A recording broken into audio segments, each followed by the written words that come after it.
Au départ, un peu de hasard. D'un côté, il y a des lycéens qu'on veut intéresser à l'ouverture prochaine du mémorial de Falaise. Le sujet des personnes vulnérables pendant l'occupation relève autant de leur cours d'histoire que de leur champ professionnel. Et puis on entend parler du mouvement pour une société inclusive.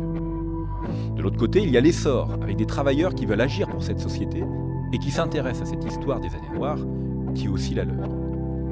Alors les uns sont allés vers les autres pour se connaître, pour travailler ensemble.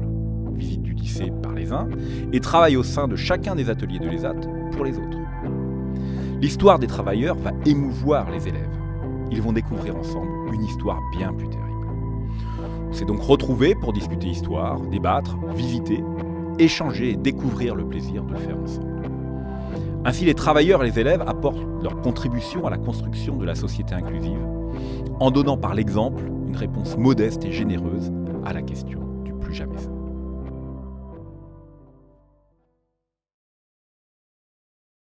Alors il y a une autre catégorie en Allemagne qu'ils n'aimaient pas, c'était effectivement tous les gens qui étaient dans des centres de soins psychiatriques. Oui, c'est là la vraie question. Qu'est-ce que nous, en France, on a fait? Alors, est-ce qu'on les a liquidés de la même manière comme en Allemagne? Honnêtement, non.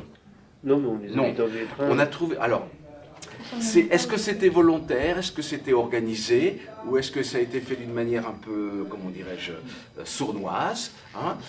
Toujours est-il qu'on sait maintenant que pendant la guerre, de 1939 jusqu'à 1945, il y a eu un nombre anormal de morts. 45 000 morts de faim sur un peu moins de 80 000. Un pensionnaire sur deux est mort de faim. Regardez ces photos-là. On croirait les photos qu'on a vues là, à la libération des camps.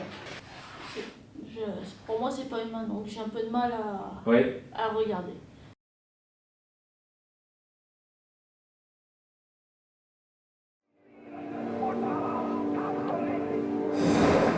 C'est la période de l'Holocauste. La nana sont chantées, la nana sont méchantes. Exactement. En fait,